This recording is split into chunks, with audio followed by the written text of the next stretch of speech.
All right, guys, we're here. We're in Omaha, Nebraska, heading to Shadow Ridge Country Club.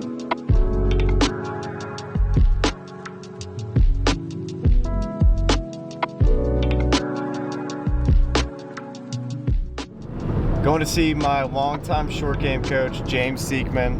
We're going to try to not only dial in my short game, but hopefully give you guys some tips and learn some things along the way. So James Sieckmann is one of the best, if not the best, in the business at this. And unfortunately, we kind of did it on a cold day. 2 weeks ago, I'm sweating in my backyard cooking a pork butt. 2 weeks later, now I'm here in Omaha with 3 layers on in a Chrysler 300 heading out to the golf course. It's just a classic Midwest day in the fall. Going to be about 50 degrees. We're going to be doing some putting, we're going to be doing some chipping, some wedge work. Also, this is the home of College Baseball World Series, so we're in a town that LSU visits a lot, so got some familiarity to this place, but really excited about this. Got Jackson on the camera. We're about to go get some Jimmy John's, get some Starbucks, get fueled up, and then we'll be right out to Shadow Ridge, and we're excited to get rolling.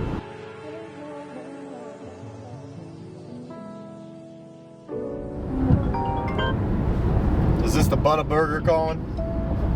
The big Butterburger, the one and only. You're in Butterburger country. Currently on our way to Jimmy John's. I felt like the Butterburger was not going to be the play from Culver's before a short game lesson. I'm highly disappointed to hear that. If you did a short game video where you hit like a flop shot and then your pants, I think it'd be high engagement.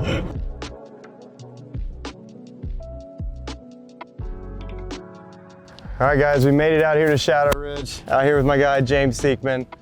I've been coming here since I was probably about 12, 13 years old.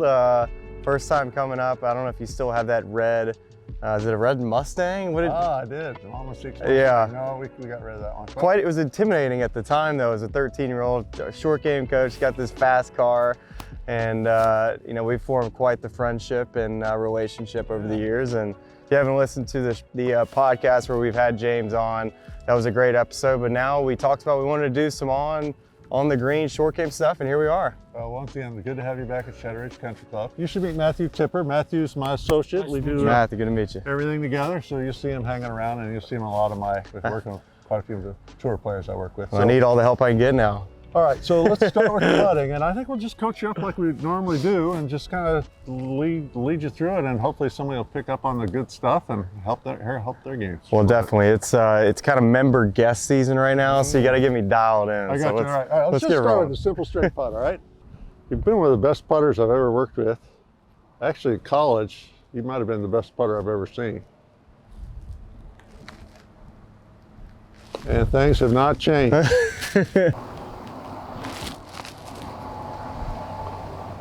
Okay. I've been putting really solid over the last 3 or 4 years, I'd say. Every now and then I'll go to left-hand low, but today, conventional. Good.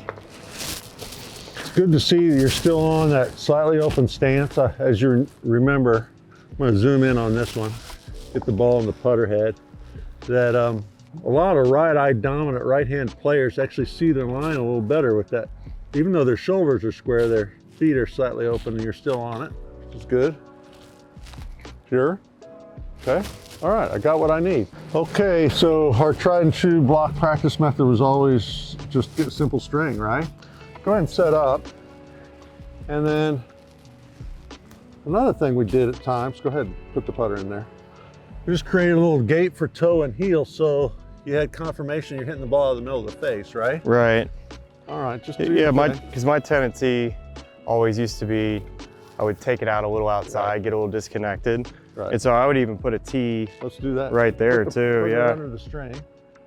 No reason for that putter to ever go outside. Of course, we could put those anywhere we wanted. So if somebody had the opposite problem, you could put it on the inside, even though we want it to arc a little. So I always felt like that helped me feel like I was connected and that I could cover the golf ball too. Well, one of my beliefs is that in the simplest, shortest amount of time possible, you should be getting confirmation that you're aiming perfectly, it's a fact, that you're hitting the ball out of the middle of the face. It's a fact. That, you know, not only your putter face, but you're also training your eyes. So I really want you to take the time to like let your eyes roll down the string and go in the hole, right? Mm-hmm. And a lot of people ask me, like, what's the most important thing in putting? And if it's not confidence, it's vision. So you gotta train for the truth. And that ball is breaking. It's just going left, yeah. All right, that's it. Play it right there. I'll move the tee. Yeah, just adjust it a little bit. Now watch, golf is hard, so watch this one go to the right. Yep. But that's okay. I think we wore this string out in college and as a junior, right? It's simple. Well, I would start every Monday, Tuesday, Wednesday with the string, and as the week went on, just make sure it was right. Yep. Perfect. All right. So one of the other things we cared about was your setup. Yep. In addition to having the slightly open stance and the square shoulders, from face on, we're always making sure that the shaft was 90 degrees at setup, right? Right. And returning to 90 degrees at impact. And it's because the golf ball cares about the launch, and the launch is determined by the loft on the putter, the amount of shaft lean, and the slight rise angle of the putter as it goes into the ball. So that would be something that I'd come out on tour and I'd check, or when you're in college, you know, we come here right before US Open qualifying and we'd say, okay, listen, set up, we got everything we want. You get confirmation just a few moments on the quality of your stroke, and then you get to take technique off your list to some extent. You have an awareness created, but like when you really putt, you're not really on technique, are you? Well, for me, I just want to make sure that I can line up the putter to the line of my ball, and then my eyes are trained with this whole string that when I get over it, it's just speed. And so all we're doing right here in this situation is training my eyes, training my body to feel comfortable with what square is for me. And then some days I'll get over the ball and it feels off, and I'll get off the golf course and just know I could go back to my home base. It's a way to calibrate. It's a calibration. It's calibration. And we'll talk later when we do some other putting drills about just how to calibrate your eyes and match line and speed. Yeah. This is the start point. If you're not 100% certain that you can aim it, see the truth, hit the ball out of the middle with a neutral path, I just don't see how you can move on to the other with any confidence. And how many times would we hit? About 10 of these? Is that? Yeah, we just do about 10 perfect ones. And as soon as you feel like I got the feel for the day, like that, like what else do you need? Yeah, it's the last 3 have felt perfect. Like it'd be almost wasting time. This is what I want to do. Okay, so now this was fairly benign, but now this one curves. And the second thing we did was a star drill. Do you remember? Oh yeah.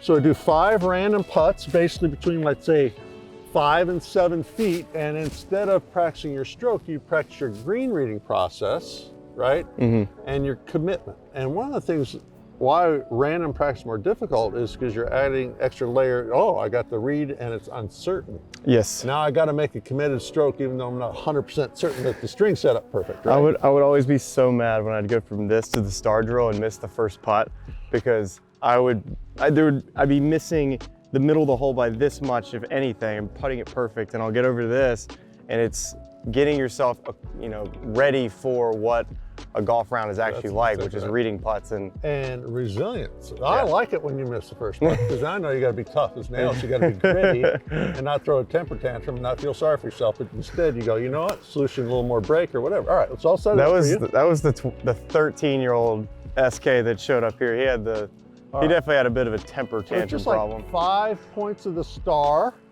completely random. 5 lengths, 5 this, and I would keep that. All right, so we always start our green reading process on the opposite side of the hole, right? Yep. So you're reading that putt you started here, and the reason why that is because it's tough to see something that is far away from you. So I just read the last part of the putt first. Man, I've read this from that side. I thought it was going to be an inside left. I get over here, and I see that it feels like a straighter putt, and almost feels like it wants to go this way. Smylie, you trust your read from the other side of the hole. Okay. I'm going to keep it because left center. When you're here, you can see how this ball always is going to fit in. And to me, this is fitting in just left of center. Now, it could be a double breaker. That could be the case. But I'm telling you, at the end, it should fall to the right. All right, now you might want to read the first part of the putt and put them together, right? If you're saying the first part of the putt goes... I love my line. I love your line too. Yeah. All right, now here's the thing. You got to take the confidence that we created there and you got to commit to this now, right? So it's the same, it's like we're just picturing that string here. 100%. Your line on your ball is your near target. That's a string. Entry point in the hole is your far target. And then, like you said earlier, it's just speed. It's all taken care of. And like we said, that fell to the right. If you would have come over here and second guessed that, I would have you 1000%. always trust. So let's do the opposite one. Same deal here. This is what I told you when you were a kid. You read the last 3 feet first. Yeah. And then once you have your answer, you can go put the whole thing together from the other side. You don't read it twice. You get information on the last part, and then you go over there and figure out the first part. 100%, especially for putts that, the longer the putts get, the more I feel like I need to break them into two at times. Long putts, we actually break into thirds instead of maybe a half like this. Now Matthew over there is an Aim Point Express expert. He's amazing at it. And it's a valid way to read putts. It's a different way than this. But I never did. I don't like that either because I kind of have this other system I've been doing my whole life. But I'm telling you, it's a valid way. But the mistake people make then is they don't practice it. And the point I'm trying to make is if we have a system, doesn't matter what it is, we have to practice our green reading. Yeah. Right? So this star drill is a full process. You're not skipping a step. Let's just finish it out. Let's do 3 more. And I don't mind that because it's like, it's a little light on speed and it broke more than you thought, right? Mm-hmm. Yeah, I had it right edge and it was probably a ball and a half out. Right. So I always, Smylie, tell people that their green reading process and then their shot process, like you're doing now, you line up your ball, you check it, you're going walking in there with a purpose, you're holding the picture, right? The whole thing creates a rhythm. Rhythm just doesn't happen. I love the line on that ball, by the way. Doesn't happen over the ball. It happens, the whole thing creates it. Oh, just I just hit it too firm, yeah. All right, but here, imagine this, Smylie. Imagine I'm shooting a free throw, okay? And I know you're point guard, right? Oh yeah. Shut down point guard. All right, I'm shooting a free throw. Is it like this? Like I'm gonna shoot in rhythm, or is it like dribble, dribble, bounce, breathe, boom, bam? Yeah. And so the putting stroke is not like, oh, I'm gonna swing in rhythm. It's part of the whole walk. Starts. Finish up, 2 more. I think sometimes when I go from technical into the routine, it's so nice to have all those visual aids and the comfort, and it takes a second for me to get my routine back. Right. If that makes sense, the rhythm. Well, once again, I think we got to practice our routine, you know, and Yeah. I think that's what people don't do. They putt on the string and then they think they'll just go on the golf course and be in rhythm and flow. So.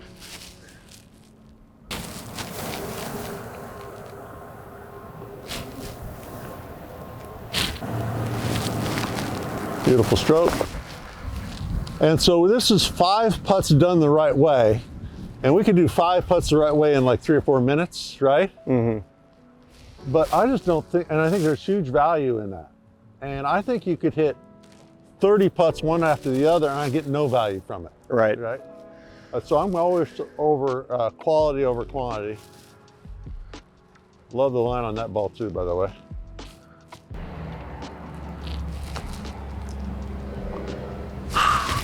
So a little more pace, that's probably it. Yeah, and you might have pulled it a hair. I pulled it a little bit. Okay. So if we go from the string, and now listen, if you second guess yourself, like once you get over there, you don't get the results, it's okay to go back here. I wouldn't mind hitting a couple more. One was read. Yeah. All right. One was speed. Yep. One was commitment. And one was commitment. And the other 2 are pure, right? And so we're just trying to get a little bit better every day. So setup looks great. And here's where you would confirm, let's say you missed 1 or 2 over there, you weren't happy. Here's where you would confirm that everything's still okay. Yeah, setup's still good. That started right on line. Yeah, that was all of a sudden you might have missed 1 there, but now you got your confidence back. Yeah. Right? Okay, you take your technical warm-up and you take the confidence it gives you and the you want good physics, and you take that good physics over there, and now you got to play golf. All right, Darren. We have two things you have to do the way I look at it. When we were working, we would do long leg putts. We played a game of short, medium, long, if you recall, right? Oh yeah. And then more importantly, I think if you really want to win tournaments, you got to make, I call it a difference maker putts, like 8 to 20 feet. You agree? Oh yeah. Yeah, think back to all those times where you really went low and shot 64 or something, 63. I mean, you had more than your share going in, right? Exactly. All right. So, I know that short, medium, long, there wasn't a Wednesday I didn't try to win my way off the green. So we'd do 9 holes. We picked 3 short, 3 medium, 3 long, all in a rotation. Right. And my goal was to try to shoot 4 under or better. Right. And I wasn't leaving until I did it. I remember we weren't going to leave unless you shot 3 under. Yeah. Right? I started trying to raise expectations to try to get 4. Right. So I wanted to make that one medium one. All right. So do you want to show the folks how to play that real quick? Yeah. Might as well. One of my favorites. A short putt might be inside of 6 feet. 6 feet. Yeah. You got a long putt, it might be 50 feet, and then you have a kind of a makeable medium, maybe 15 feet. All right. You play them real golf, so you got to play them into the hole. And we're going to play 9 holes, and you got to shoot. I recall 3 under, but maybe. Well, this is when I had some pretty high expectations for all right, myself. Let's go long first. Okay. Test you right out of the gate. So for the sake of time here, we're going to go do a 3 hole, so short, medium, long. The goal will be 1 under. But I will say this: we shortened it, but you didn't not take a walk. You did not line up your ball. It's still. If we're going to run a process, we're going to run it properly, right? So the first thing you did is you went down there and walked the full thing. You read the last half. Felt like it was down and. Put your pieces together and you say, okay, I'm going to start it there and it's going to feed down into the hole. The last 6 feet, I see it as an outside right putt. So that's the main thing I see in this putt. 100%. At this point, you're near line. Your line on your ball's a near target. Now it's just about speed, right? Reacting to the feel of what you just walked.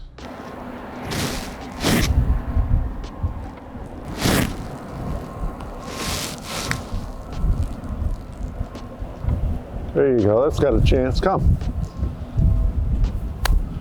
So one of the things I liked about this game to win it, your speed has to be impeccable.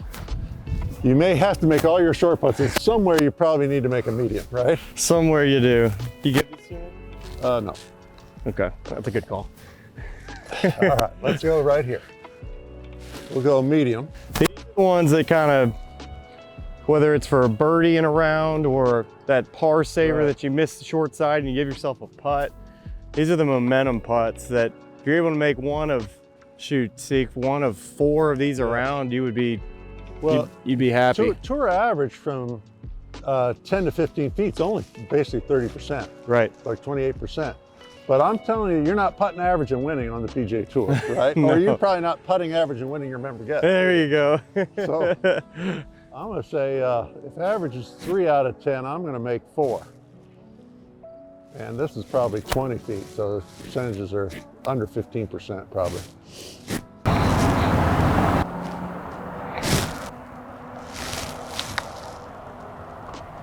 Okay. Just broke more than I thought. Tap it in. All right, even par so far. There's your short one right there. All right, and then after you roll this one in and you would be 1 under. Winner might be 4 under, but I'd say 3 is good enough, okay? That's no 3 putts. That's making your short ones. And I didn't mind that 20-footer you hit because the speed was perfect. And I feel like making those 20-footers is really about consistently having great distance control. Good one. That was 3 holes of short, medium, long. We were 1 under. You know, obviously you can't just assume you triple it, but if you tripled it, you'd be 3 under and you'd be okay, but you'd be wanting to play again. Hopefully I'd sneak in one of those 10 to 15 footers in a 9-hole game. The second one I want to talk to you about, and this is one I do with Honorable Lahiri all the time, which is, and I started with you way back, is we put a gate in the middle third and you get 5 tries to get through the gate and in the hole, but you get to move the gate. And what I feel is, people think of it as a green reading game, but what you find quickly soon is really more about matching line and speed, which is about how you make those 15 and 20 footers. And I also feel like every greens are a little different, but it's a great way to kind of calibrate your eyes. And when we look down there, I want a nice kind of slow look through the gate into the hole. I think it's really important to have that. Well, you change green surfaces every week on the PGA Tour. The green speeds, for the most part, stay around that same range. But for me, I used to love doing that because it would calibrate me, but it also would get me in that zone of when I did hit it to the middle of the green with tuck pins, I felt like I could make these types of putts because I practiced them, and for the most part, I would scare the holes on a lot of them. 100%. And you got to learn the value of the break on every green. It seems like, oh, it's just slope. No, you get Bermuda greens, so you get the grain and the slope going the same, they go more, right? So let me go get 2 coins, and we'll set up this putt right in the corner and show the folks how to play it. All right. Okay, Smylie, so we got I got my spot. 20-foot downhill putt. You lined your ball. That's step 1. Yep. Now, typically, I would put like a little Sharpie mark on the green and where we're going from. Because we got 5 tries on where the starting point matters, okay? Yeah, because you don't want to change the gate and change where the ball's going from. So somewhere in the middle third, I got 2 dimes. I want you to put a gate out there slightly wider than your putter. All right, now for sake of TV, I just realized this make bad TV. So I'm gonna use tees instead because that way people will be able to see. Fair enough? Yep, that's fair. All right, I think so. You know who else I saw doing this drill was Jordan was doing it before the Ryder Cup in Rome last year. And I was like, where'd you learn this drill? He's like, oh, I've been doing it for years. I was like, well, you must have stolen it from me, pro. Yeah. All right, so listen, you have 5 tries to get this ball through those tees and in the hole, but we can move the gate. And I personally don't think you're gonna need to. We may have to move it a little higher. We'll find out.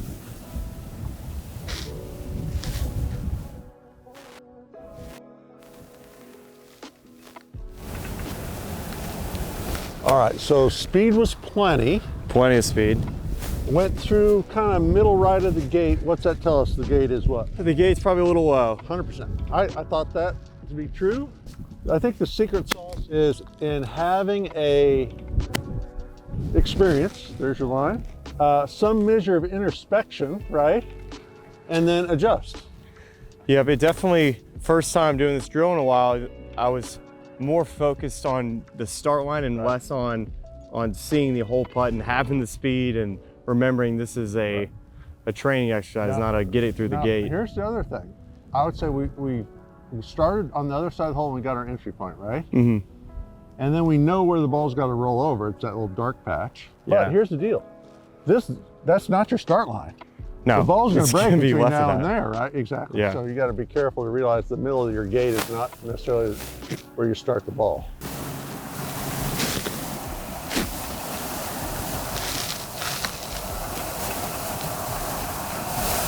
All right, I know one thing. I think we got our gate in the perfect spot. That was close. And I would say it's breaking just a touch more than what you pictured early. So once again, my green reading process would be the entry point has to be here. It's easy. If it's there, it's going to roll over that spot, and you probably need to start at about left tee to get it to go through there. Yeah, that's perfect. Just top edge of the tee. Fuck it. Oh, I early called. God.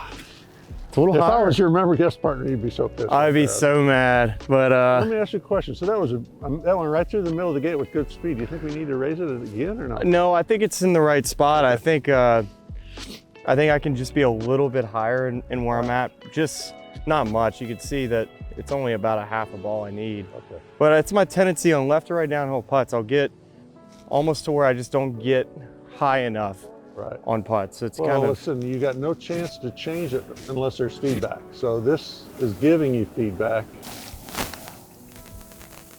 Oh my goodness. It is higher, isn't it? It's higher. Well, that speed was better. Yeah, it was. Now, I always say this.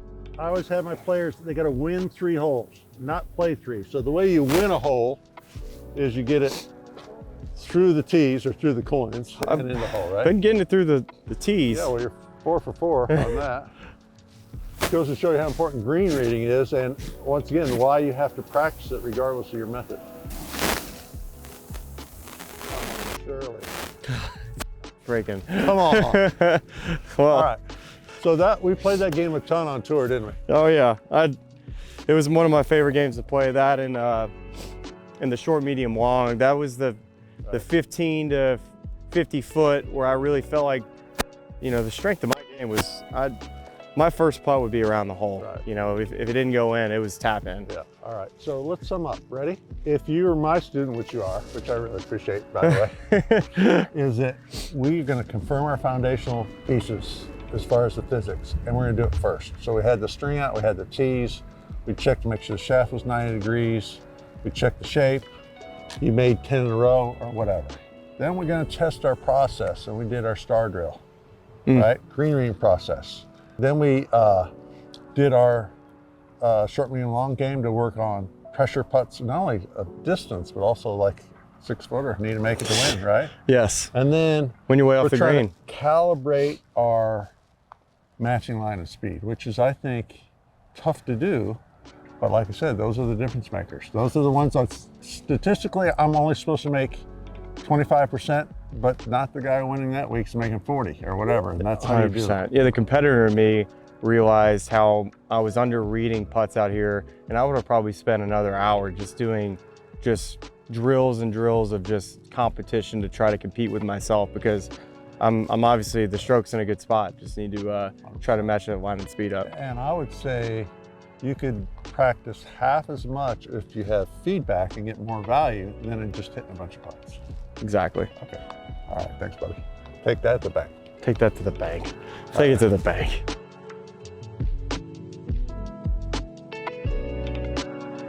All right, we just chipped a couple over here. We saved some of the good ones so they all couldn't see it. I was in an interesting spot to where Sieck saw it in the first chip. So we got it on video. We're gonna walk in to his academy here to look at it on the computer. It's good lighting, so we'll be able to go to the chipping green and make some corrections. All right. Which one? All right, Smylie. So I got down the line marked before and after, okay? And you know, Matthew and I know that performance comes with face open to path, low point slightly in front of the ball, and an on-plane delivery, okay? And typically when people get off, they're either too shallow or too steep. Right. You are too steep. Now the golf ball was telling you that because the first you took a big old divot. I might actually take a touch of flex out of your knees because I feel like your knees are in the way. But if you took it back in here, that would be too shallow. And if you took it out here, it would be too steep. Now there are a lot of elements besides just the path. There's the ball position. If you put it back, it's steep. Put it forward, it's shallow, right? You release the club, it's shallow. You hang on to the steep. So we want balance, right? So you tell me if you think this would be shallow or steep. No, I just clued you in. That's, Come on, that would be steep. That'd be steep. It's just running, that hand pad's running away from me. Now, this shaft, when you fold your elbow, the plane lifts. This shaft should be on this line right there. So it's steep by that amount. So now if you're landing your airplane, you're landing it down outside your hands. We've always used through your hands as a checkpoint. And it's crash landing to down, which is why it digs. Now that, I don't think you hung onto your release. I think that's the interaction that took grabbing the club. All right, when you're that steep, now that I feel a little bit more of it. I hate to tell you this, but I'm not done with the bad news. Okay, all right. That's a steep.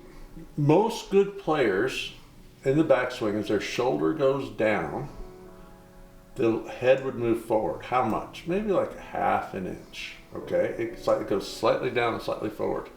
Great ball position, by the way, for a stock shot. Well, that moved more than ½ an inch. That's too much movement.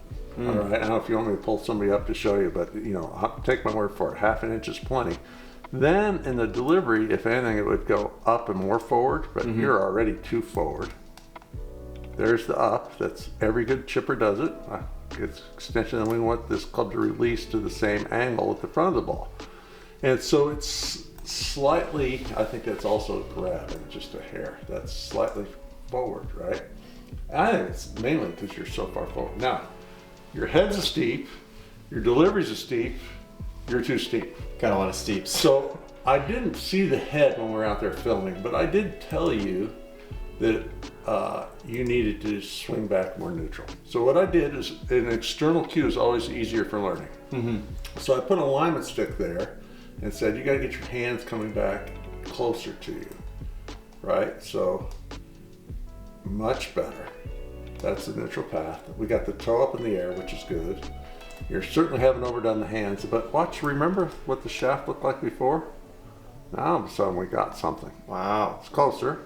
And then we talk about through the hand delivery. So that's much shallower. And I think we go back out there and we work on not having your head quite so far forward in the backswing. Right. And you'll see the ball liked it. It just kind of clips off the turf, which Matthew and I like. We would call that using the bounce of the club. Just a little more forgiveness. It doesn't. So if you hit it behind it instead of sticking it, you drop kick it. Guy looks like he won the Shriners Open. Yeah, he does. Well, this guy missed a cut. You He missed it. This guy won. That happens. So foundationally, we're going slightly narrow open stance. Let's go on plane backswing for you. Feels like your hands are deep, right? We'll use a stick as reference. And let's get rid of some of this forward head and see what happens, okay? Cool. All right, let's go try it. So Smylie, when we come out of the video room, we got these things that we want to work on. I have a simple rule. I try, when I'm on technique, I don't want to aim at anything. I want to just like chip it open space so that later when I'm looking at a pin, I'm thinking about making. I don't want to like look at a pin and think about my technique. I think it's a bad habit. So I got us going about towards that tree with those last pyramid of yellow balls, okay? I have our external cue. I want you to start with your least lofted club that you brought out. So is that pitching or gap? It would be my 50 degree, yep. Okay, I'll caddy those up. All right. And I think the first order of business would be to feel the head. We're gonna take some of that out, right? So go ahead, the old was, let's do it old, would be too much movement. And now we're just feeling slight, all right?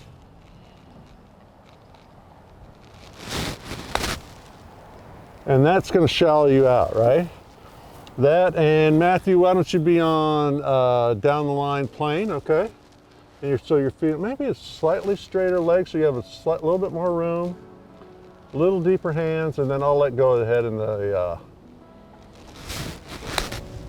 and now you're just giving that grass a little haircut using the bounce of club. And I like 3 good hits with each club. So let's say that's 2, gentle awareness there, deeper hands. Now, that's why we use the bounce of the club, because you hit behind it, but it didn't dig. Yeah. Right? Matthew, where's the plane there? Little inside. Well, that's with the hands or the head? All right, so we want the hands inside, but not the head. All right, let's try one more, rehearse it. All right, so the hands would be deeper, but the club might feel more that way as opposed to... Got it, rolled, okay. All right, Matthew, you on plane?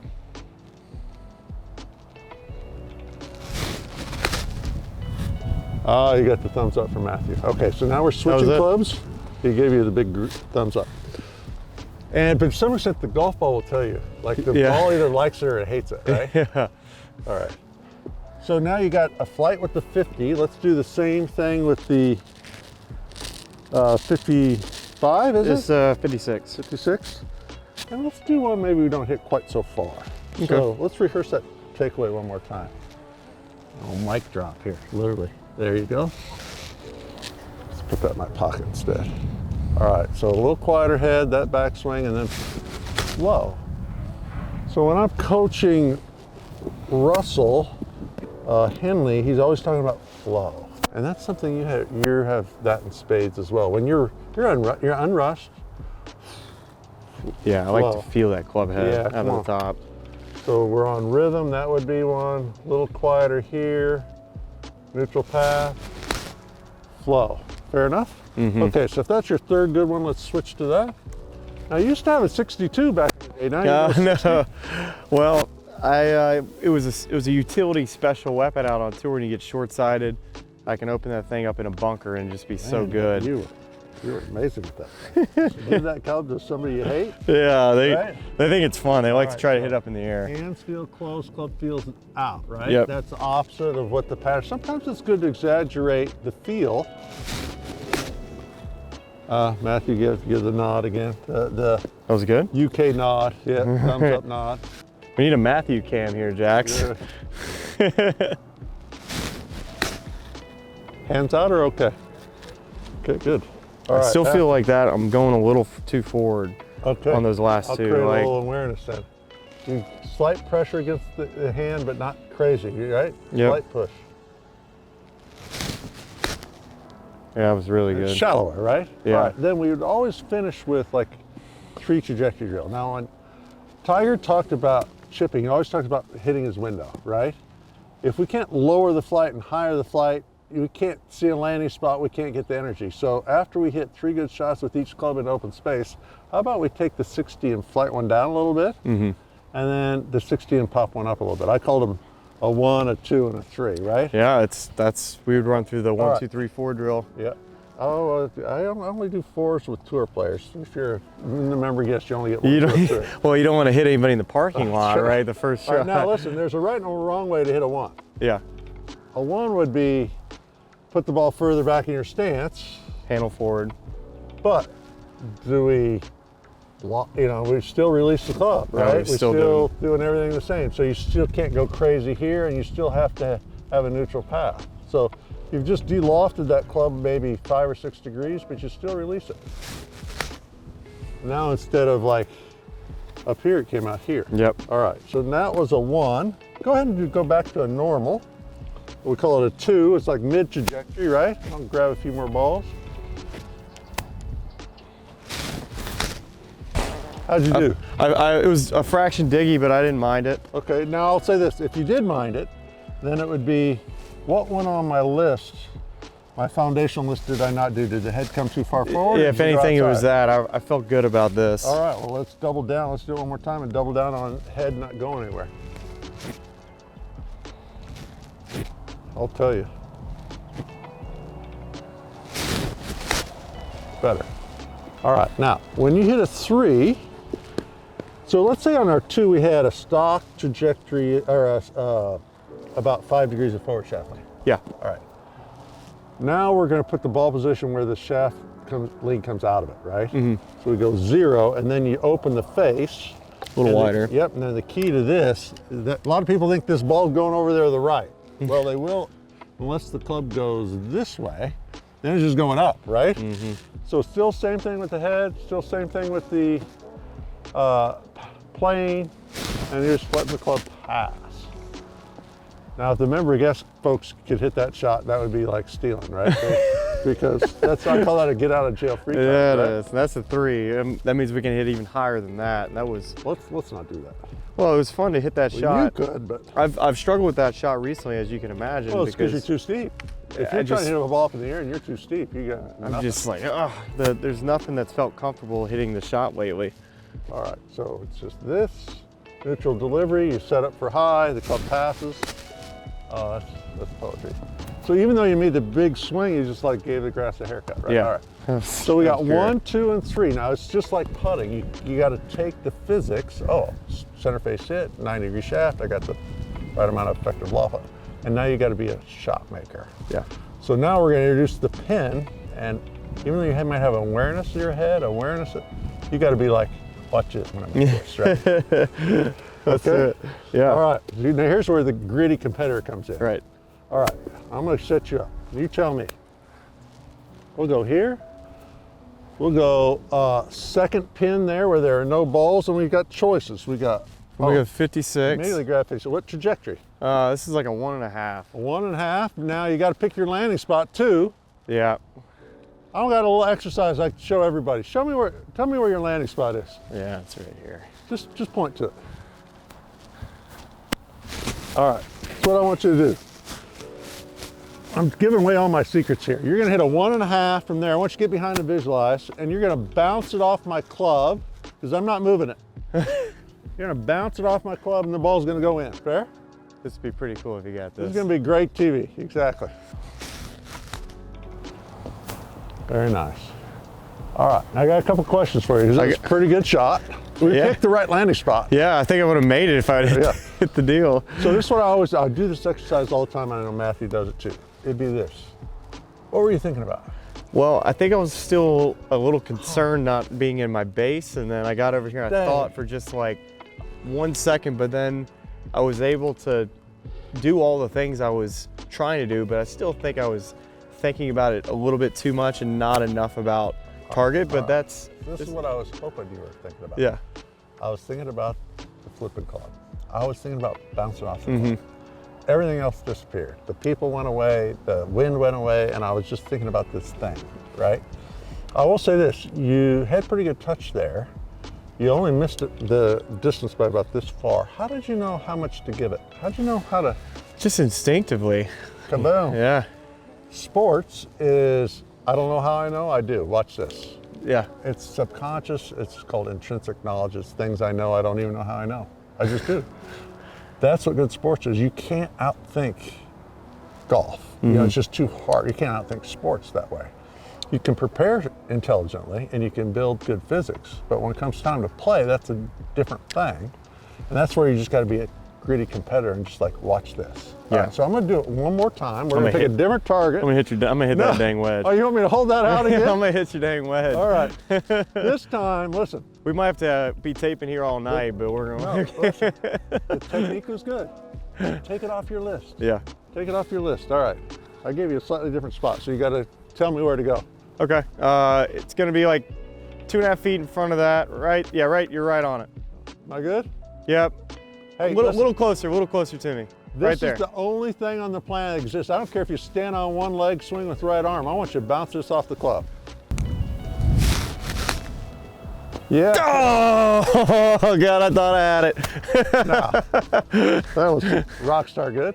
Once again, you don't know how you knew, but you knew. But Matthew and I have a rule, and the rule is this: you can't play good golf if you're distracted. No, yeah. But most people don't even realize they're distracted. They're thinking about their technique. They're thinking about their score. They're worried about what Joe's over there thinking about them if they butcher the shot up or whatever. I tell you, I just felt like getting into that.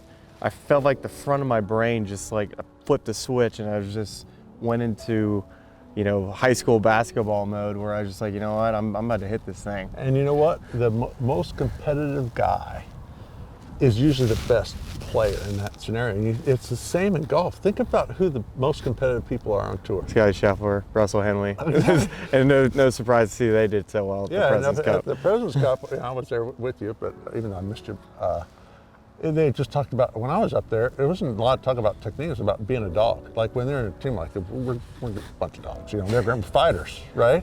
Yes. So I don't think that's now some people have that gene, but I think that's something you gotta practice being on. Right. And that's one reason why we always competed when we trained. But I mean, to me, if you have good physics, which we got better, and then you have elite level focus, and then you're an athlete and you trust your athleticism and your grit, then to me that's what good short game is. So you gonna let me hit a 4? I am. All right, you're gonna let me hit a 4. Should I put you over the bunker? Yeah, over the bunker. Come on. Let's hit a 4. The 1, 2, 3, and now you're gonna let me hit the 4. Come on. All right. This is We're going up. Don't try this at home. It's like a bunker shot, though. It is. It is like a bunker shot. It just takes good mechanics, and it actually takes commitment too, right? And Jax, come over here. I'll show you the face on. Like when we talk about a 1, this is like 5 degrees of shaft lean. This is a low shot. 2, we're kind of in that 1 to 2 degrees of shaft lean. A 3 is 0 to almost a little bit back, and a 4, we got it -2 of shaft lean, give or take. And then I would say the face that plays a role. So when you're hitting your standard one, the handle's forward, but the face is a little open. Now we've gone negative maybe with the face wide open. Right. And the ball's not going to the right as long as the face goes this way, that way. All right. All right. Give it the full treatment. Here we go. Clear the parking lot out.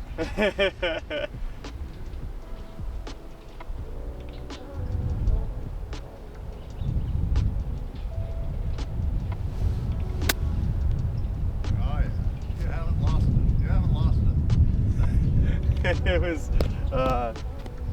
a pretty good technique. Felt good. I felt this. feel this more. Yeah. Versus like. You're not overdoing it. Yeah. And it was not around at all. It was looked good. Yeah. All right. All right. I still got it. Now wait a minute though. We just don't finish with that. We got to compete, don't we? Yes, we do. Okay, well, let's compete to win. All right. So this is what we'll do. We'll do a simple little game. We can play it right from here. I'll give you 3 fairway lies and 3 rough lies, and there's 6 balls on the pin. 6 pins on the green. Yep. I'll give you 6 balls. Great. You go 1 to each pin, Mm-hmm. and let's assign a point value and just try and win our way, right? Yeah, this would be a lot of tricky shots over here. Win our way. Oh, Okay. good, pro. Yeah. All right, let's go Fish. 3 points if you make it. Okay. 3 points if you hold it. 2 points if it's inside 4 feet. Okay. All right. And we'll do a negative 1 point if you miss the green. All right. All right. I'll get you set up, but you just start hitting. We'll go. This will be your first ball to the far pin through. I got your 56 here if you want it. All right, so we're going to that back right one? Yeah, so in our process, we just go what club, what trajectory, where's my landing spot, how's the ball going in? Tell us what you see. Yeah, this one, it's because it's going to land on a slight downslope. It's a tighter lie, so I'm going to give myself the benefit of the doubt here, giving myself more room. So 60 degree, I'm going to go with a basic 2 and land it about 3 or 4 yards on the green. I got my spot. I'll throw off my spot.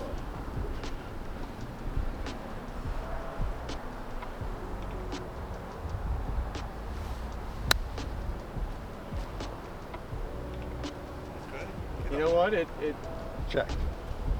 honestly, I hit it too well, and I really felt like it was going to have more tumble to it. I would say good mechanics create spin. Yeah. I would say you were too steep to spin the ball before. Now That hasn't been my miss, Yeah. so I'm actually okay with that right now. All right, let's go. Let's do the tough one. Yeah, it's a tough one. That's a 4. Yeah, this would be a 4. Off a little upslope, which helps.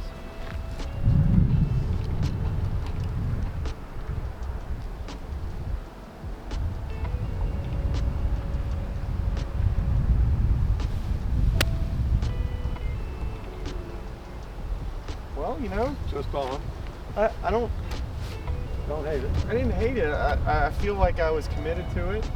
It was Let's say this. I don't really know how to judge the result. Let's say it didn't turn out. Then you go, which one on my list got I do better? So we had head, a little deeper. All right. And those were really the only 2 things, wasn't it? Yeah, I really felt like I was committed to it, and Let's try one more, and let's go deeper. deeper on the way back. Yeah, the hands. Okay. And let's just say, I could be wrong. I mean, it wouldn't be the first coaching mistake I ever made in my life. But rehearse it. Let me show like a little deeper hands. Yeah, exactly. And then just commit.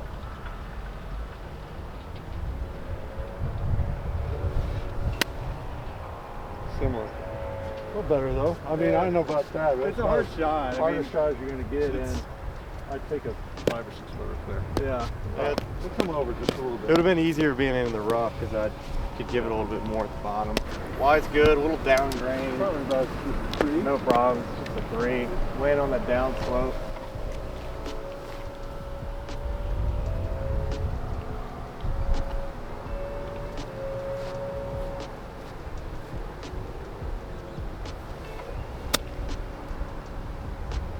Rocks are good. Okay, there's your first point. Let's just keep walking around here. And I might do something typically where we need 3 points to win the game. Right? And so you're 1 out of 3. Let's go second from the last. Yeah. Let's probably change the club, wouldn't it? This is a while. Up slope. This is a 56. This is when I would try to like kind of see what it looks like on the ground. You know how we talked about intrinsic knowledge? Like, give it put a it chance down, to you weigh know. in. You put it down, you know. You put it down here now.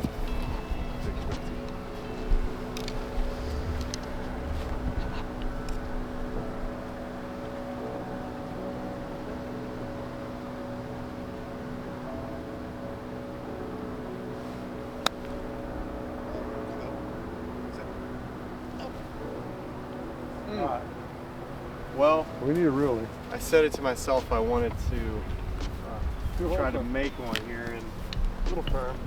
All right, so let's go drop.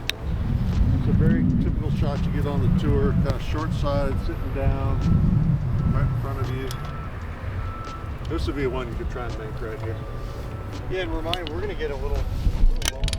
Yeah, a little lower. Create some angle so you just choke down a little bit, and you just maybe scoot away just a little bit, right? And that should create a little height and a little angle. And then I love that little release with the speed in front like that. Now, same thing. Focus on your landing spot, all right?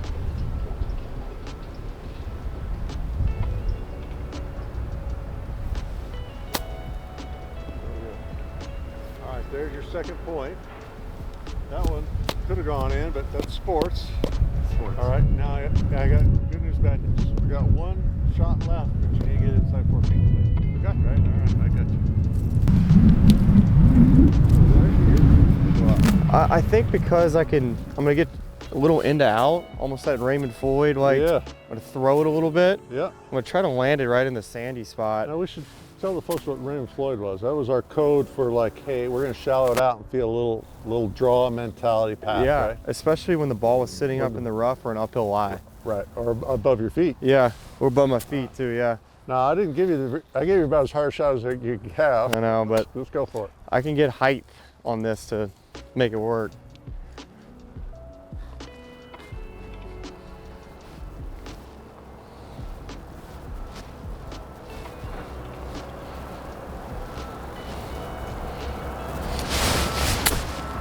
Oh, Smylie, so good. Stay there. Oh, I got a bad kick. No, I'm calling that winning at life. Yeah. I'm making it. I know that. All right, so what we did is we did our block practice first. We did the stick, some awareness to the head. You hit 3 good shots with each club. You did a 3 trajectory drill, in your case 4.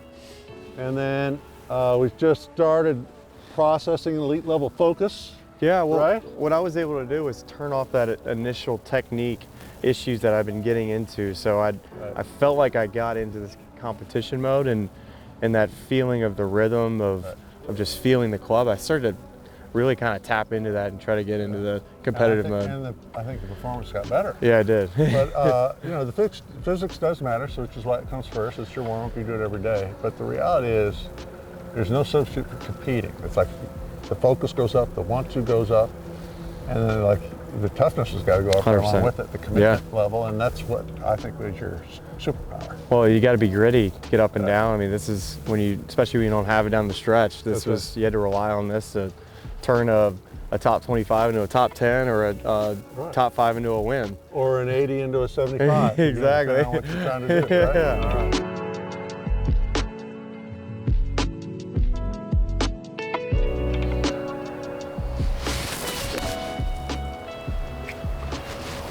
A little chunky. We going for the first one? Yeah.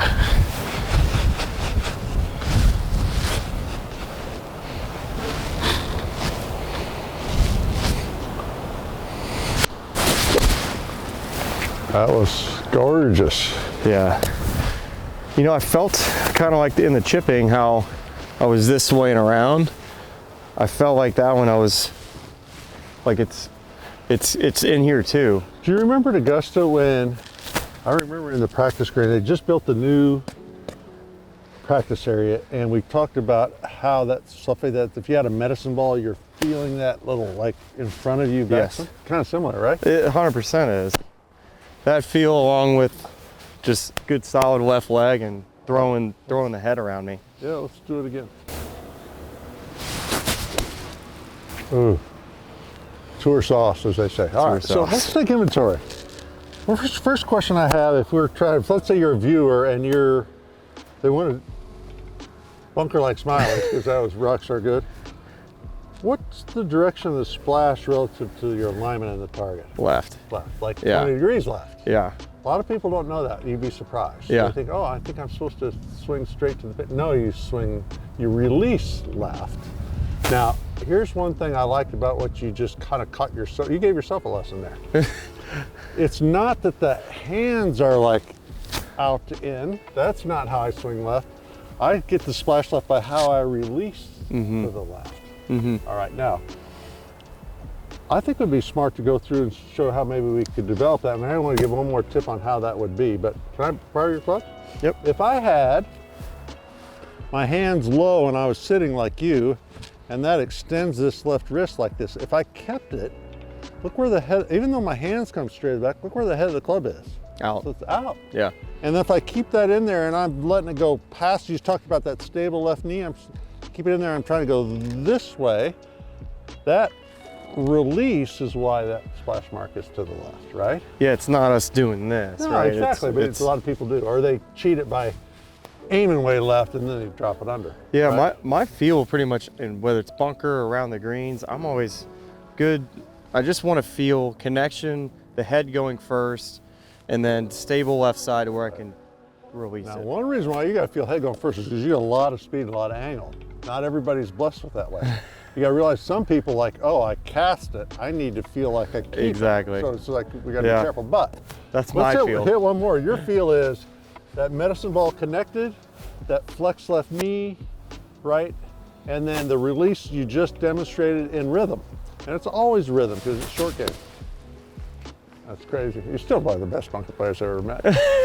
All right, so I'm aspiring to hit shots like that myself someday. All right, now, how would I develop that? Well, number one was the setup, for sure. Number two, I think I would start at home with a line pointing towards the target, set up, no ball. Smylie, you do it if you don't mind, and check the splash mark. Oh yeah, because it should be left. Yeah, but you know, neutral hand path. So now I have this splash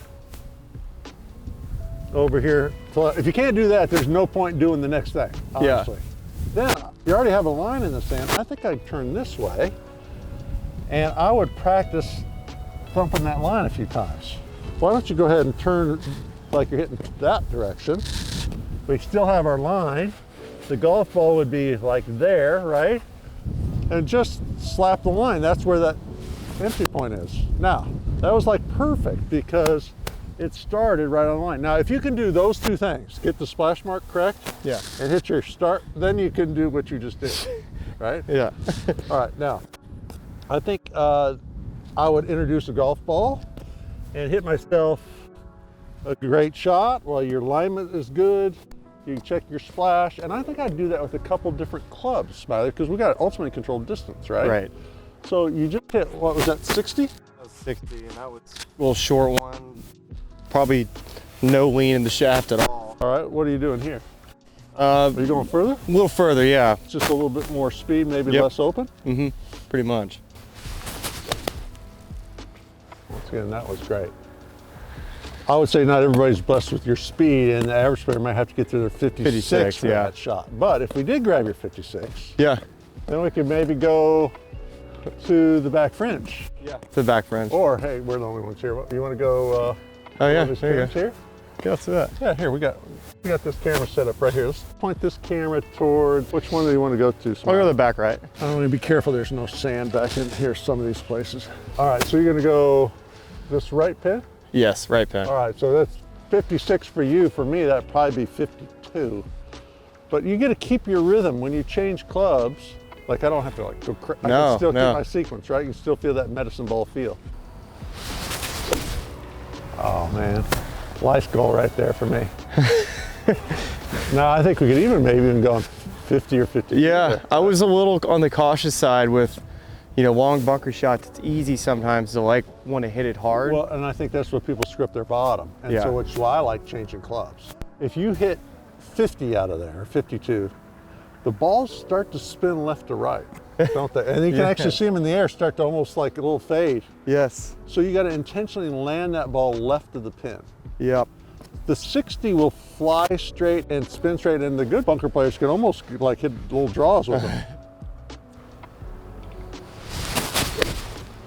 A little on the Haas, but I want to try one more. I want That's to try funny, with yeah. the 52, okay? Yeah. I think, quite honestly, that's the wrong club. I think you got to swing 50, I'm sorry. Let's try one more time. Now, here's what I'm going to say. I want you to intentionally align yourself to land this ball. It's going to land a step left of the pin because it's going to spin left to right, all right? A 60 won't do that. I don't think a 56 does with good technique, but I think as we go down and loft, I know an 8-iron would. See if it spins left to right. Yeah, just a little too close to it, but that was the idea. I would say if you're trying to learn to be a great bunker player, I'd say first you got to understand just the delivery of the club. Setup and delivery, right? So if we go back to our 60 here, let's go back to it this way. I would say, let's just go through the keys one more time. Toes out sitting. It would be forward ball position. It would be like maybe left heel. And this left leg, does it stay flexed or do you post on it? Flexed. Flexed, always, Yeah. because it's going to offset this release, right? Yeah. You keep that pressure left, and then it's all about the release of the club head past your legs and your hands. All right, so if those are the physics, then we take that and I would build a progression. Check the delivery, turn the other way, check your ability to hit your entry point. And I'll say this, if you can't get the splash mark to the left, those people alternate hitting too far behind and too close, too far behind, too Right. close. So that comes first. IK Kim, I taught her for years and years, and just retired, by the way. Great girl. She splashed that thing. She just earned her way to doing the next step, which is one ball at every pin, changing clubs. Exactly. Touch, field, judgment, Yeah. focus. All right, we got to win our way out. Yep. All right. Let's do it. So I'm going to give you 3 pins. Tour average is 8 feet, and we're not average. So we got to go way less. Yeah. So I'm going to give you 18 feet to hit these 3 balls into. Okay? First one will be the short one. All right. I got my club. All right. We'll take three, oh, I got, no. Too good a lie. You never get a lie that good. I wasn't going to say anything. I was trying to get a freebie. You know, if you make it, I'm going to deduct 3 feet from your All right. total This score. is actually a little tougher. I got a little steeper on this one. No, it's fine. That lie's good.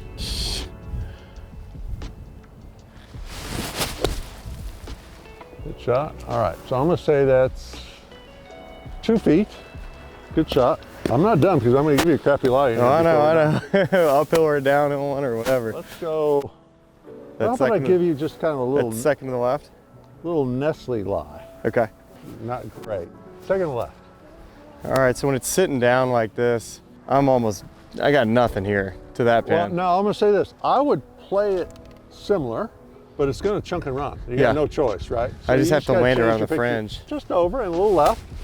And sometimes 6 feet is a good shot. I would just trust it, Smylie, honestly. Just change your picture and trust it. Sit. Oh, you're better than you give yourself credit for. That's that's a foot. Now, I'll say this. I would chunk and run that. You could spin I it. did not think I I could didn't- spin it from that I wide. didn't think you- But here's the deal. I would say one mistake would be trying to do too much. Right. Let's just take what the lie gives you Yeah. and it land a little shorter. And I don't know how you did it, but I don't either. I don't either. all right. Should I that long one? This one right here, not the far one, but The first one? First one, and I Okay. think it's 50. You think 56? 56, I think so. 56, yeah. It's easier 56, right? So let's see. You had 1 foot and 2 feet. You're killing this game. You got 3 feet so far, and I gave you 18 feet. It's a lot of pressure here. All you need is 1 pin, like it's used to say in the bowling It's just commercial. basically hitting the green on 18. Yeah.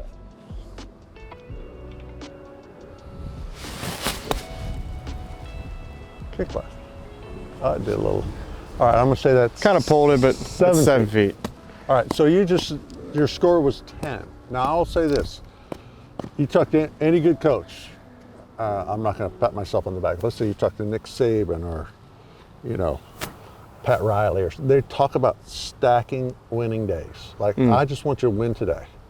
We show up tomorrow. What are we gonna do? Try to win tomorrow. We're going to win tomorrow. The next day, we're going to start over, and we're going to win again, and we're just going to stack them up. And at some point, after you've stacked up enough winning days, you're just going to be a winner. That's what you are. Yeah. But it takes consistency, not like the one mistake people like. They get super motivated, they come out and they have a great day, and then they rest on it. They don't wake up determined to do it again. And to me, I'd rather, instead of doing like a guy that does 100 one day and takes 9 days off, I'd rather see somebody do 10, and just do it every day. Just be consistent, be disciplined that way. Yeah. And it's easier to do, obviously, when you're a tour player because it's your job. But I just think if I'm pressed for time and I'm a normal guy and I got 10 minutes, I can create a 10-minute practice plan in the bunker and I can win out of the bunker every day. Yeah, 100%. So that's what I think. Definitely still got it. Well, you Definitely got it. still got it. You gotta teach me how to do that. Can you remind me how to hit a plug bunker shot? Well, okay, I can. Because I see this too often. I always want to explain it to people on TV on what these guys are trying to do, because it happens all the time. Right. It depends if you want to chase it or if you want to hit it short. So we'll do one of each. How's Yeah. that? All right. Now, how about we start the easier one of the two, which I think is the running one. Okay. Yeah. So we can go 60. So we got a back pin. We have room. You want to go in the middle? Yeah, either or. All right. When you have the ball forward like that and it's this way, that's very shallow. Like you were just clipping the sand, right? Yeah. Well, you can't be shallow here, right? So we're going to steepen it. And the best way to steepen it would be to put the ball a little back. And then I'm going to get way closer to it. And I'm going to square the face. So you're going to get closer to it and square the face. This is one if I want to chunk and run it. Okay. So close, ball back of center, and I hinge. And if I throw this club in there and I throw it right in there and I just leave it in there, that ball should pop up and run out. What makes it pop up? Because now if I drag it, it won't pop up. But if I unhinge it and throw it in there, it'll Got pop it. up. Okay. And it'll come up like no spin. It'll just be a knuckleball and Right. chase along You the can green. you could see the logo of the ball and the let's dimples. try one. See what kind of coach I am and what kind of player you are. Okay. All right. A little so closer. Ball back of center. Okay. And then you're just literally just like throw it in there and leave it. The club will do the work.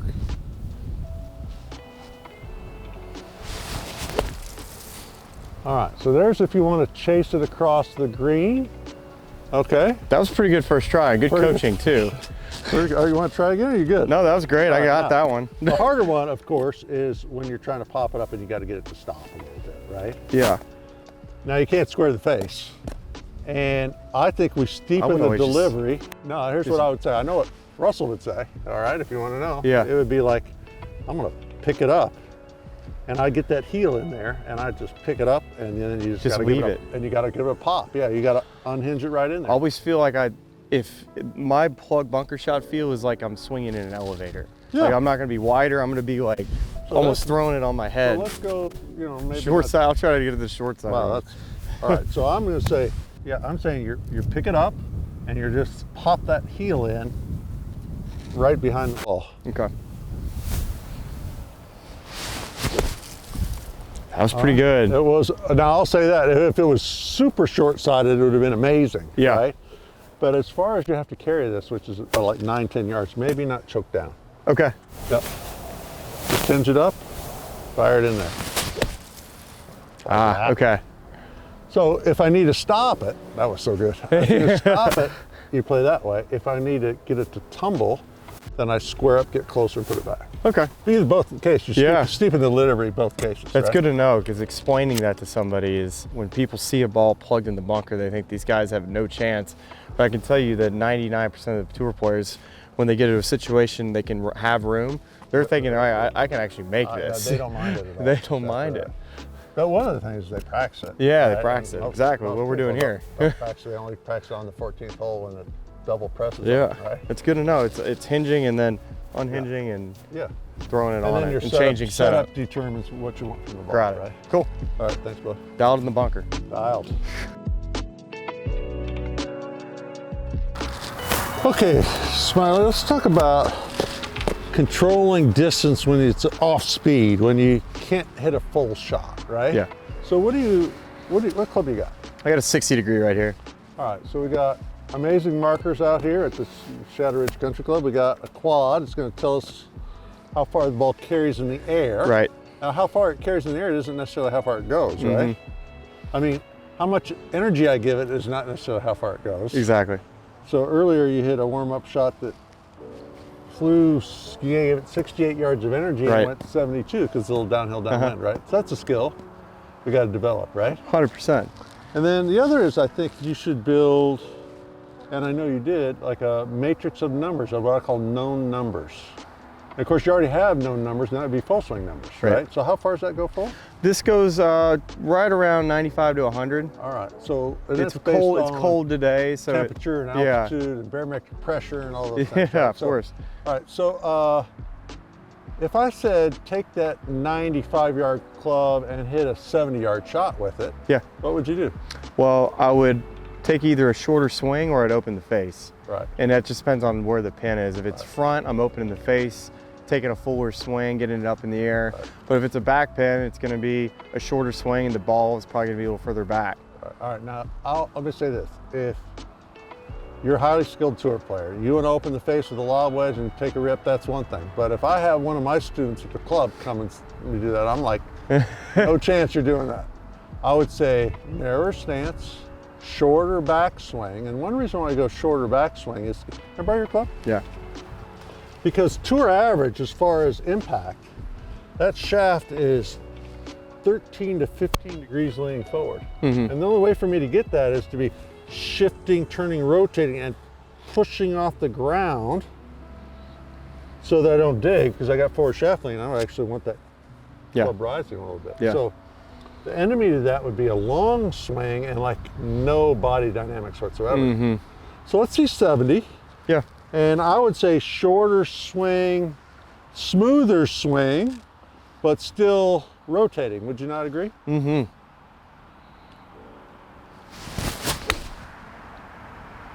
All right, so I got bad news for you. That was 80. That was 80 exactly instead of 70. Now here's what I would say.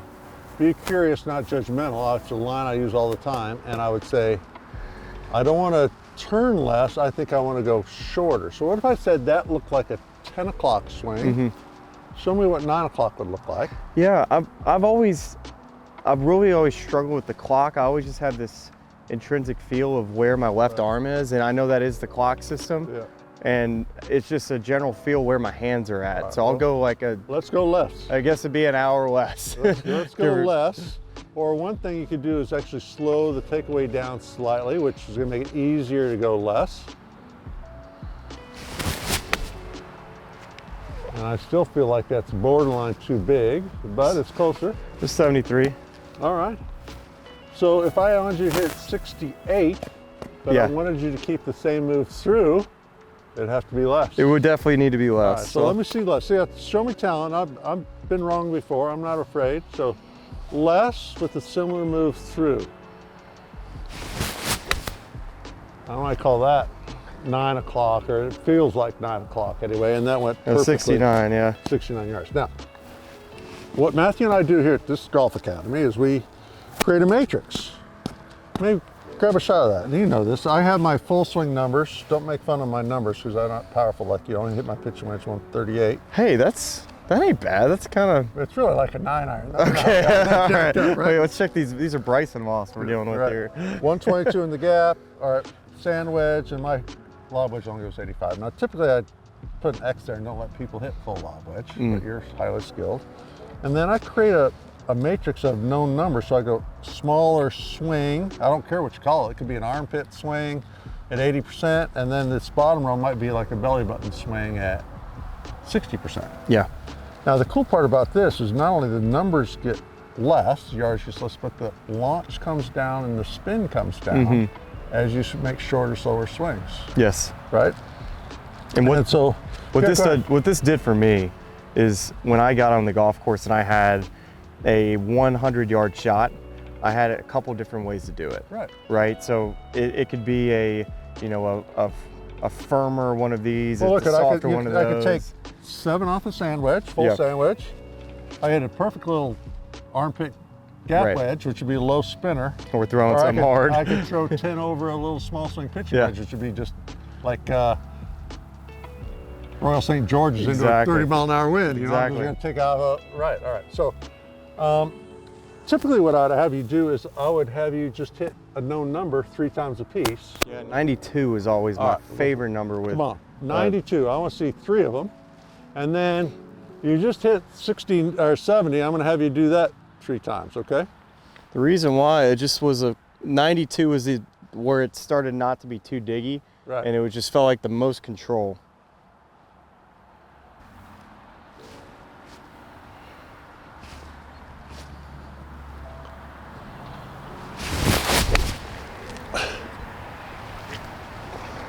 So 92 just doesn't dig. Yeah, that was 90 there. All right, give me one more, and I want to throw in some input on why I think it doesn't dig. Okay. half a groove low, but it's still Yeah. not diggy. All right, let's talk about that if you don't mind, can I? Yeah. So what most people do when they go short with a shorter swing is they don't push down and use the ground like you just did. And Matthew and I train for that, and we do it with this little tool here. It's called a force pedal. Mini force pedal. I don't know if you've ever seen one before. No. And what happens, you put it right under the ball of your left foot. Can I do one? Yeah. And the mechanics of the swing would be this, is you put that under, it creates a proprioception for being able to push. It's squishy. I'm gonna have you do it in a minute.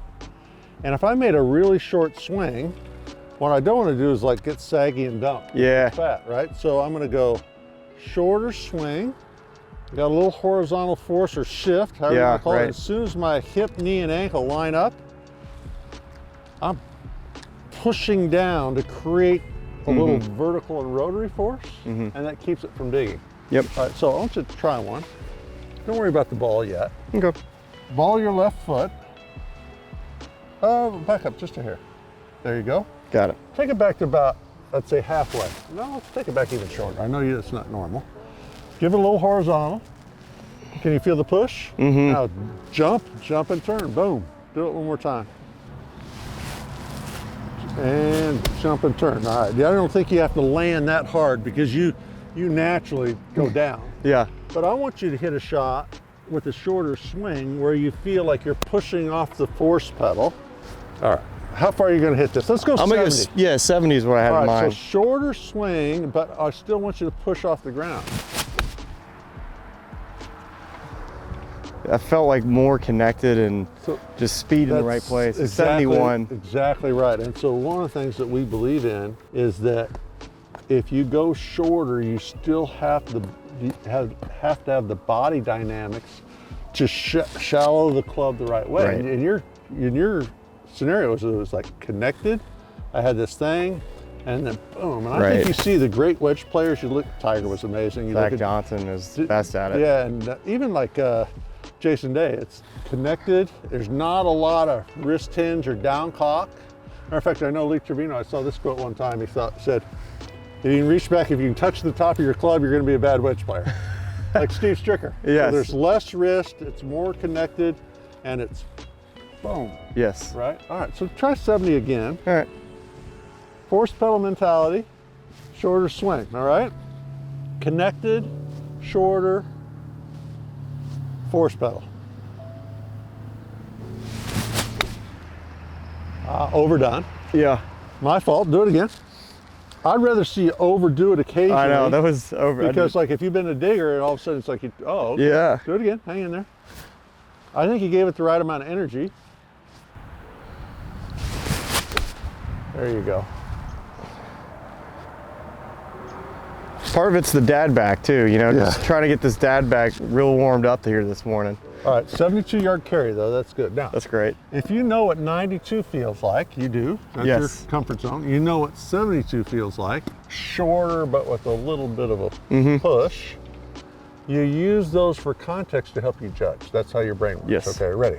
You know what 72 is? You know what 92 is? Yeah. Let's hit it 78 yards in the air, and that's 6 more than that one swing you just felt. Yeah. And you don't know what 6 is, and you don't have to. That's what feel is. That's the feel. All right, use your eyes.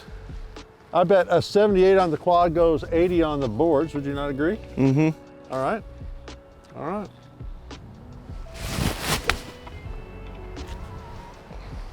Bingo. Oh, 77. you're a player. Oh yeah.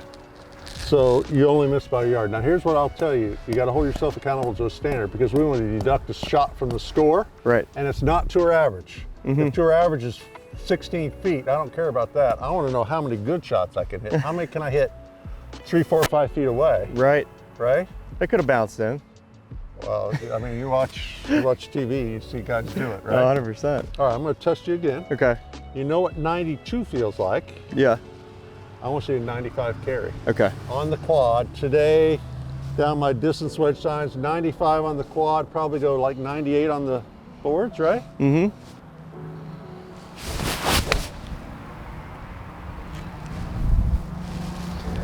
Solid and straight. 94. So we're getting there, right? We're getting there. All right, now I'm gonna really test you because I know, now I do like opening the face a little bit when you're going under your bottom number.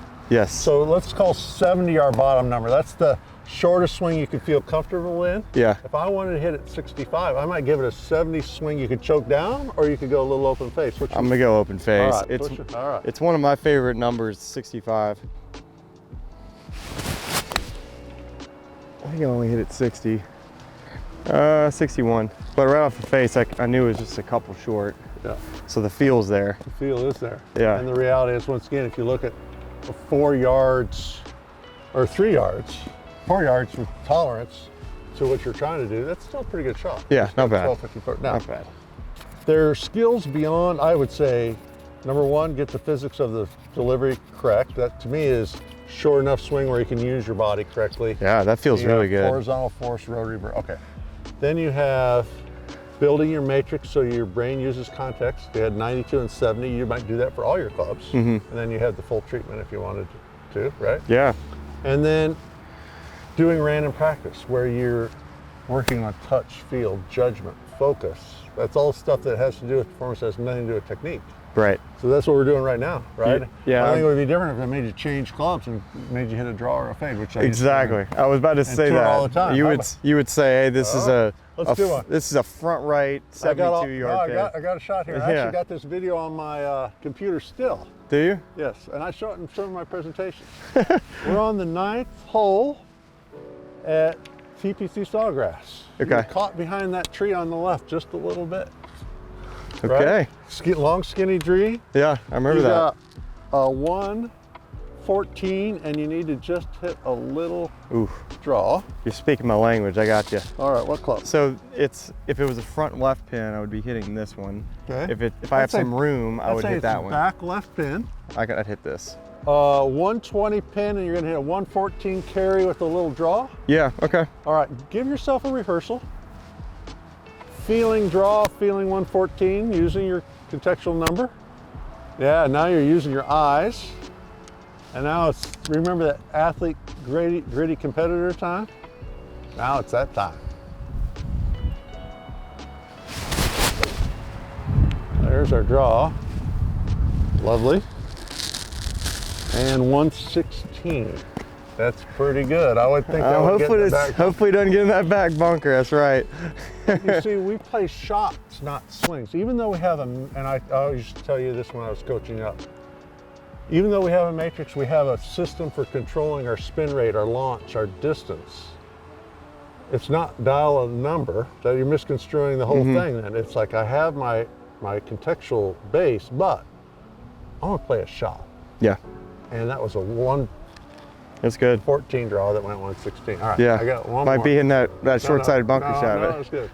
All right, now let's go same course, 16, TPC Sawgrass. Okay. Pins front right. And this time you're going Different to shot let now. it curl in. And if you had to lay it up, it's typically not a layup hole. Well, you but want to be let's say- further back. You want to be further back, like 120. All right, 120, little ball might keep landing this left one. of the pin and falling to the right. Yeah. All right, same thing. You take the picture in your mind and you rehearse the sensation, right? Yes. And now that you have the sensation, you're an athlete, baby. So you just see your shot and hit your shot. Same thing, elite level focus.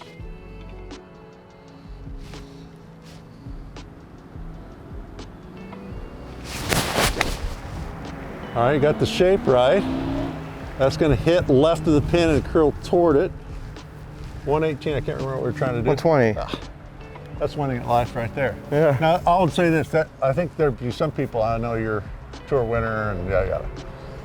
They would be really impressed with that, but they have no idea how many hours that we spent doing that. From 12 years old on, I mean, we probably spent 100 hours hitting shots like that. Exactly. And that's why you're highly skilled. So you can't hit a 120 cut if you never work it, right? Right.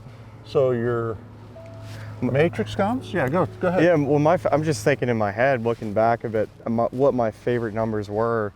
I can spit them out just like they were yesterday. 78 yards was the next lowest of that 92 yards. So I had a 92 and a 78. And then with the 62 degree, which was a weapon for me, was a club I could hit to a front pin on firm greens. And that went 90 yards on the number, but they also had it was about a 78 yard shot as well. So I had all these different shots that I had with all these different clubs, especially me being a longer player. I had 4 wedges, so I was just able to kind of build out my matrix. And when I was driving it good, I was making a lot of birdies. You were, and I think the lesson really is, it doesn't work just for a tour player. It works for everybody. Yeah. Your brain is craving context. You develop swings you can do in your sleep.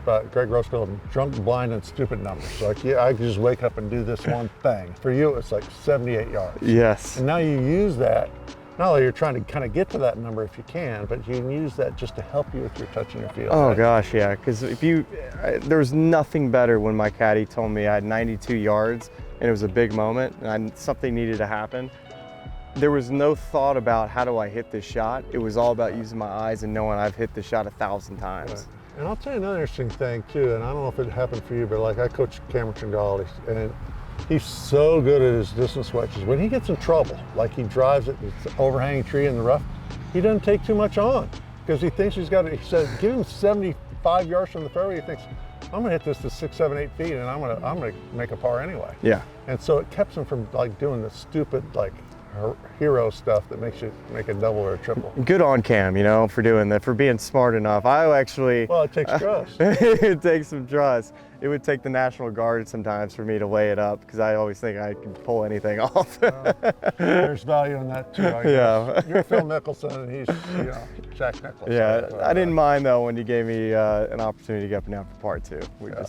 I got a little aggressive at times. All right, so you go build your matrix, hit your known numbers every day, start your random practice, and then just win. Just win your way off with stuff like that. Call pins, see if you can pull it off. Well, it's nice when you have a nice setup like this. And that's one other thing too. If you can't, if you don't have this exact setup, even places that I've been on tour, Korn Ferry Tour, I used to travel with cones and I would just walk off a distance. I used to do it in a field. I did it in somewhere in the middle of Iowa. Had some balls, put my cones out, and just was able to work through my cones, and that's how I practiced to see if I was hitting my numbers, because it's repetition. I did too. Now if you're going, well listen, that ain't working for me, I'm not walking out on the range, it's a beauty and a million. But you can always hit a rangefinder and hit the top of the hill, hit the corner of the tree, hit the pin and go 5 yards short of it, 5 yards past. You can still do it.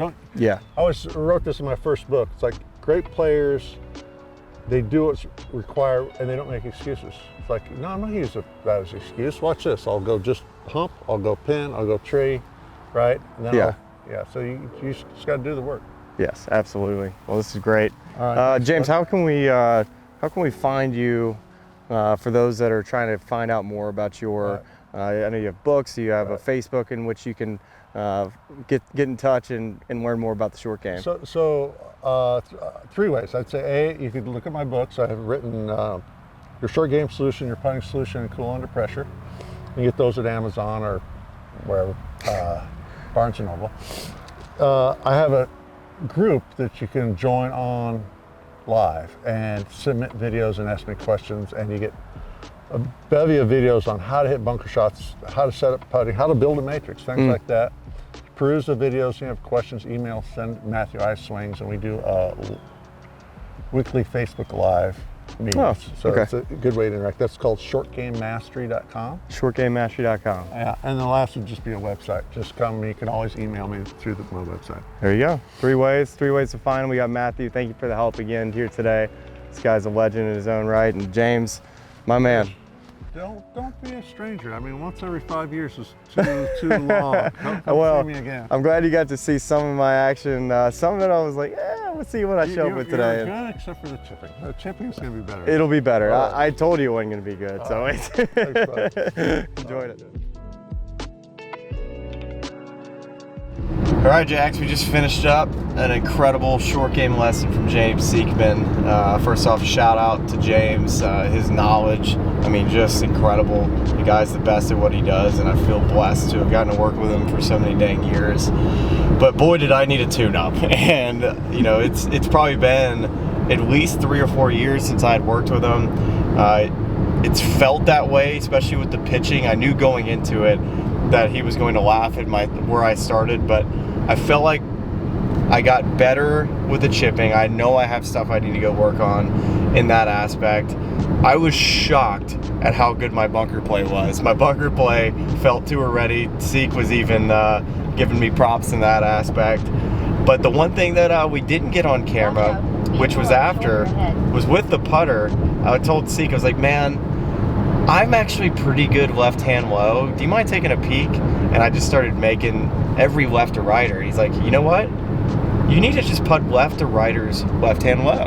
And so that's my new thing now. I'm going to putt conventional right to lefters and left-hand low, left to righters. But overall, I feel like I improved. I have things I can work on. Every time I leave a lesson with Seek, not only am I armed with information, but I think I'm given a roadmap to kind of tap into what I feel like I'm best at, which is being a competitor, being gritty, all those sorts of things kind of lines up to how I, play any type of sport. So to be able to kind of go and show up to some pitch shots, some bunker shots, some putts, and really just tap into that, I feel like is a good place to leave Shadow Ridge today. So I'm excited to see where my game is going to be moving forward. Omaha weather was great. The golf course was fantastic, and I thought it was an overall great day. Jax, what did you learn real quick? What do you got for us? Man, like you said, the bunker play, I mean, that was incredible first off, but